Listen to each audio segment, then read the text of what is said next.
میں chief minister صاحبہ سے ریکویسٹ کروں گا، یہ جو آپ نے علماء کو سامنے بٹھا کے 25,000 کا وظیفہ لگایا بہت اچھی بات ہے، لیکن یہ پیسے حلال کروانے ہیں آپ نے۔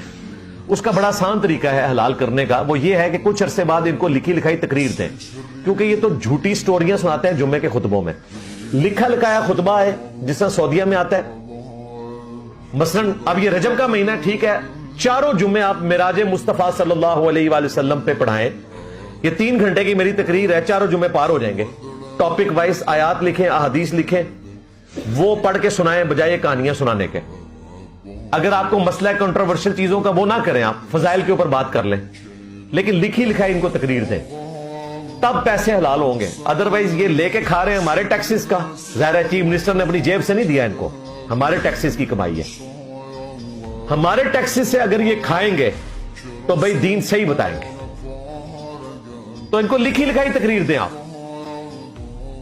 یہ اگلا سٹیپ آپ نے کرنا ہے، اور میرے پاس ذرائع سے خبر ہے کہ اگلا سٹیپ یہی ہونا ہے، اسی لیے مولانا فضل الرحمان صاحب کو غصہ ہے۔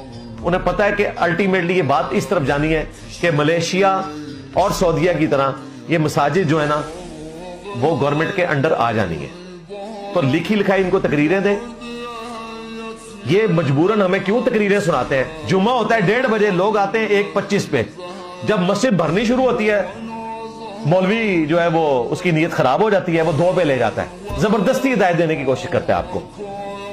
کسی کی جرت نہیں کھڑے ہو کے بولے کہ حضرت 1:30 بجے جمعہ کھڑا کریں آپ، جو لکھا ہوا ہے۔ ان کی تقریر سننے کا کوئی روادار نہیں ہے، ایسا ہی ہے نا۔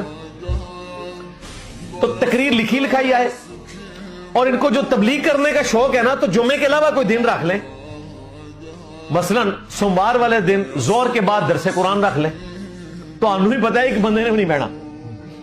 جمعہ تو مجبوری ہے لوگوں کی پڑھنا، یہ سمجھتے ہیں لوگ انہیں سننے آتے ہیں، وہ جمعے کی نماز پڑھنے آتے ہیں، سننے ادھر آتے ہیں۔ میرے نبی سا ہے ہی کوئی نہیں، تیرے بابے تھے شاہ ہی کوئی نہیں۔